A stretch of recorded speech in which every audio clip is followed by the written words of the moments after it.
Dear friends, हमारे पास topic है unlocking of the topic. Examiner जब भी आपके सामने एक स्टेटमेंट रखता है तो उसमें अर्लियर जैसे हमने टाइप्स ऑफ एसेज में बात की थी कि बाज़ औक़ात वो सीधी सीधी बात कहता है कि इन पॉइंट्स के ऊपर ऐसे लिखें, और जो पॉइंट्स गिवन होते हैं सिर्फ उन पर लिखना होता है। For example, higher education in Pakistan, ills and remedies. तो इसमें कोई चीज अनकही नहीं है, अनसेड नहीं है। इन बिटवीन द लाइंस उसने कोई बात नहीं छोड़ी हुई। डायरेक्ट उसने बात पूछी है कि हायर एजुकेशन के कॉन्टेक्स्ट में आप एल्स और रेमेडीज के ऊपर बात कीजिए। लेकिन ऐसा हमेशा नहीं होता, बल्कि अक्सर औकात इस तरह से होता है कि एग्जामिनर स्टेटमेंट इस तरह से देता है कि उसके अंदर अनसेड पार्ट मौजूद होता है, या हमें कहना चाहिए कि इन बिटवीन द लाइंस कुछ बातें होती हैं जो उसने लिखी नहीं होती, लेकिन उनका गहरा ताल्लुक होता है और वो सबसे इंपॉर्टेंट होती। ठीक हो गया?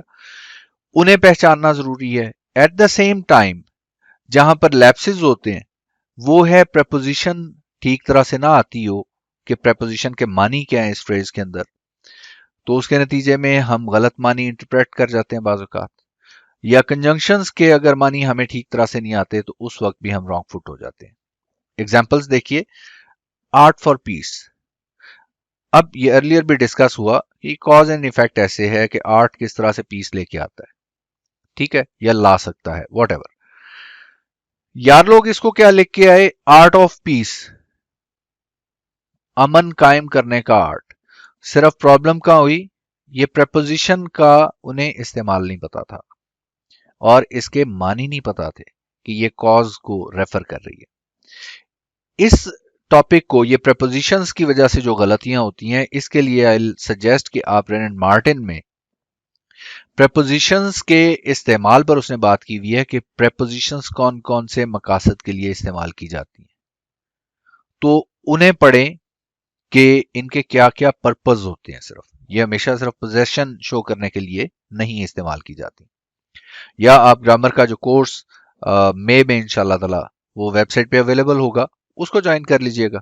वहां पर हर एक चीज जो है वो अच्छी तरह से एक्सप्लेन की गई है। अच्छा, प्रपोजिशन की वजह से गलती हो जाती है। Then good governance and the role of public servant, ये इस एंड को मैं एक्सप्लेन कर चुका हूं टाइप्स ऑफ एसेज के अंदर कि एंड हमेशा पापा एंड मामा वाला नहीं होता, ऐड करने के लिए नहीं होता हमेशा। ये बाज़ औक़ात कंट्रास्ट के लिए भी होता है, जैसे the hare and the tortoise, ठीक है, और बाज़ औक़ात नेक्स्ट इवेंट के लिए भी होता है। तो आपने पहचानना है स्टेटमेंट में कि कंजंक्शन किस सेंस में इस्तेमाल किया गया। नेक्स्ट बात आ जाती है, यही एंड का ही रफड़ पड़ा हुआ है, water crisis and national unity. तो इस पर भी पहले बात हो चुकी है।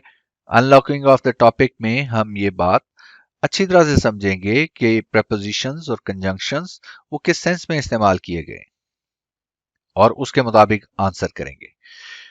नेक्स्ट बात आ जाती है सर, इम्प्लिसिट।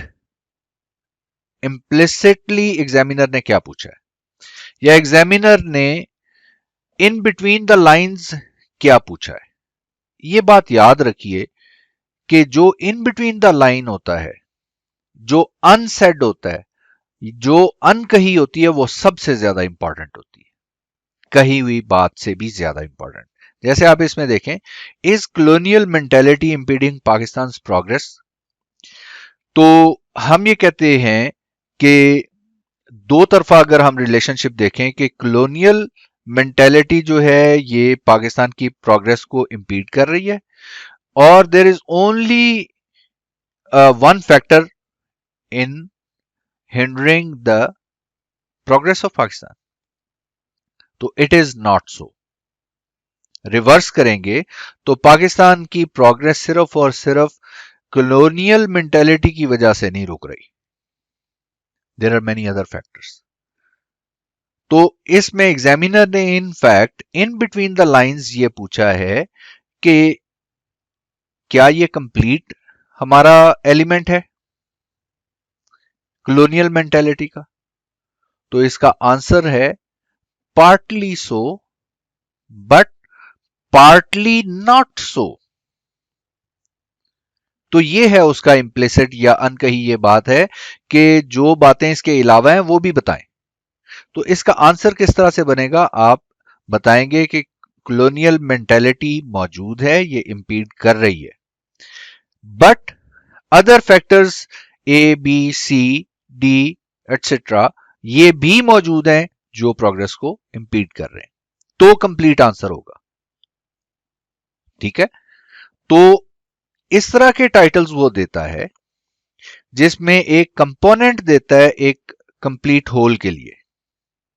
तो हमने उस कंपोनेंट के लिहाज से भी बात करनी होती है और बाकी एलिमेंट्स भी बताने होते हैं कि जनाब ये एलिमेंट्स भी हैं इस पूरे होल टॉपिक के लिए। सो अनकही या अनसेड वो जरूर एड्रेस करें, उसके बगैर आप ना तो आपका ऐसे कंप्रिहेंसिव होगा और ना पास होने का इम्कान है। नेक्स्ट एक और एग्जांपल देखिए, is social media a blessing और अ कर्स? इस सूरत हाल में यार लोग वो इसको लेते क्वेश्चन मार्क देखा, ओ मिल गया आर्गुमेंटेटिव, ठीक है, और हमला कर दिया उसके ऊपर और चल पड़ते हैं कि या तो वो टोटली उसको प्रूव करने चले जाएंगे कि ये ब्लेसिंग है या मुकम्मल तौर पर प्रूव करने चले जाएंगे कि ये कर्स है। इस तरह के टॉपिक्स ये आर्गुमेंटेटिव नहीं है। आर्गुमेंटेटिव के लिए मैंने आपको एग्जांपल दी थी कि वो इस तरह से है, दिस इज अ पेन और अ बुक। ठीक है, जिसमें आपको दो में से एक को चूज करना है, एक को निगेट करना है, दूसरे को एस्टेब्लिश करना है। ठीक है, इन सच केसेस जिनमें हम मुकम्मल तौर पर ना कह सकते हैं कि ये ब्लेसिंग है, ना मुकम्मल तौर पर कह सकते हैं ये कर्स है, तो ये फिर टॉपिक है क्या? ये टॉपिक ये है कि it is partly blessing, it is partly curse. ठीक है, इसके नतीजे में जब partly so and partly so आ जाता है तो वो इवेल्युएशन ऐसे हो जाता है कि आप एंड पे जाके उसकी ब्लेसिंग्स बताते हैं, उसकी कर्सेस बताते हैं और एंड पे जाके आप एस्टेब्लिश करते हैं कि ये इतना ब्लेसिंग है और इतना कर्स है। ठीक हो गया। और दरमियान में लाजमी बात है जब कर्स का पॉइंट आप डिस्कस करेंगे, एक ब्लॉक लिखेंगे, तो हमारे ऊपर फर्ज हो जाता है कि हम उसकी रेमेडीज भी सजेस्ट करें, कर्स को एलिमिनेट करने के लिए या मिनिमाइज करने की बात भी करें। तो फिर जाके हमने कंक्लूड करना है इसके अंदर कि ये इतना ब्लेसिंग है, इतना कर्स है और इस कर्स को एलिमिनेट करने के लिए या मिनिमाइज करने के लिए ये कुछ करना चाहिए, ये करेंगे तो फिर प्रोग्रेस एंड प्रॉस्पेरिटी है।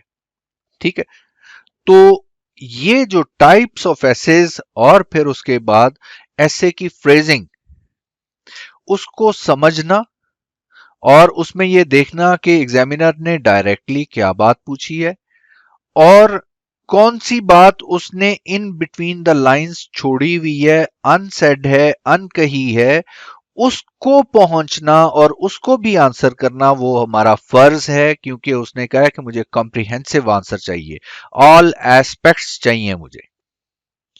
So this is called unlocking of the topic. और अगर आप ये समझने में कामयाब हो जाते हैं कि उसका सेड पार्ट कौन सा है और अनसेड पार्ट कौन सा है और सबको आंसर करते हैं, तो इंशाल्लाह ताला आप जरूर पास होंगे।